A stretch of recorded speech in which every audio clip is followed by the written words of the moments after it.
미국 주식 투자 막상 시작하자니 어디서부터 손대야 할지 좀 막막하셨죠? 오늘 제가 그 복잡한 여정을 아주 명확하고 또 바로 실행 가능한 하나의 계획으로 완벽하게 정리해 드릴게요. 자, 투자의 세계에 발을 들이는 순간 우리는요, 이 두 갈래 길 앞에 서게 됩니다. 하나는 좀 지루해 보일 순 있지만 꾸준히 진짜 부를 쌓는 지루한 부자의 길. 다른 하나는 겉보기엔 엄청 화려한데 사실은 속빈 강정 같은 가짜 부자의 길이죠. 여러분은 어떤 길을 걷고 싶으신가요? 이 선택이 여러분의 재정적 미래 전체를 결정하게 될 겁니다. 이번 시간에는 여러분께 진짜 지속 가능한 부를 쌓는 길, 바로 그 길에 대한 완벽한 전략 지침서를 드리려고 합니다. 진짜 부자는요, 그냥 운 좋게 몇몇 종목 잘 맞춰서 되는 게 아니에요. 모든 건 바로 이 청사진에서 시작됩니다. 여러분의 포트폴리오 전체를 단단하게 받쳐줄 바로 그 설계도만이죠. 그래서 우리가 추천하는 구조는 바로 이 70대 30의 황금 비율입니다. 포트폴리오의 70%는 AI나 반도체처럼 폭발적으로 성장할 가능성이 있는 주식에 투자해서 수익을 극대화하는 거고요.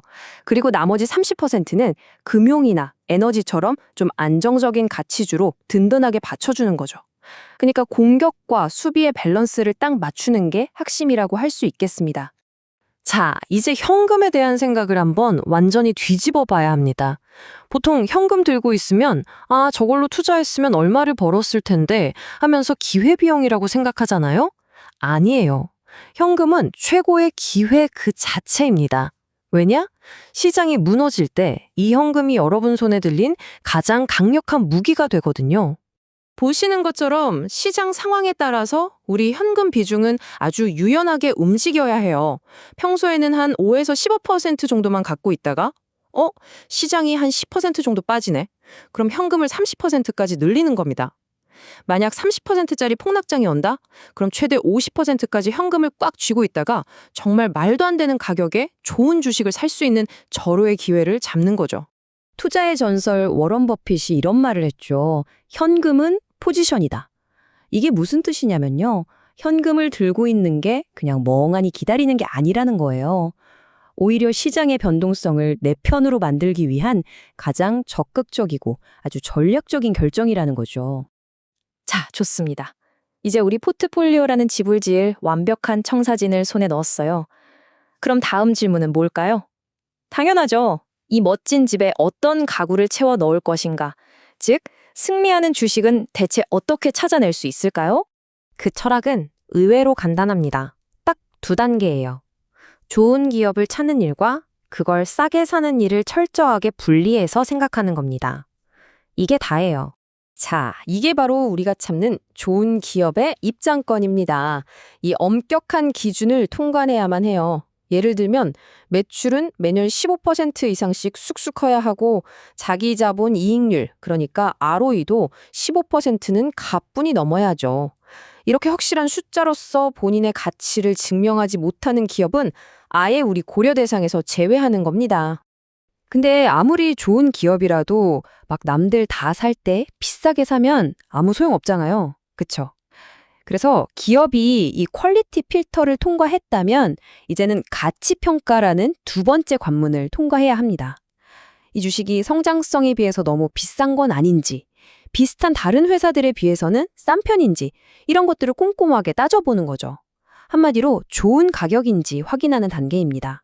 자, 이제 세 번째 섹션입니다. 여기서는 진짜 게임의 룰, 그러니까 프로와 아마추어를 가르는 아주 구체적이고 훈련된 습관들에 대해서 이야기해 볼게요.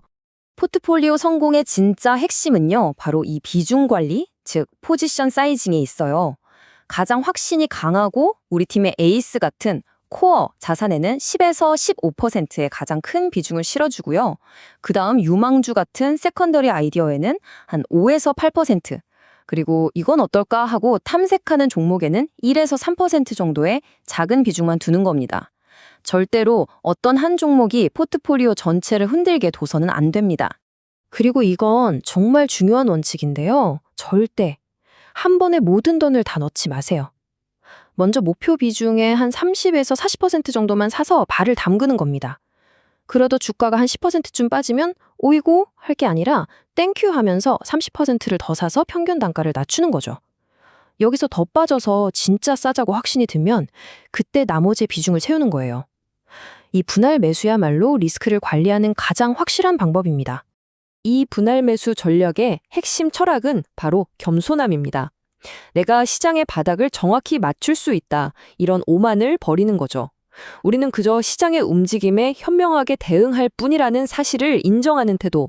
바로 이 겸손함이 성공한 투자자들을 만드는 가장 중요한 특징 중 하나예요.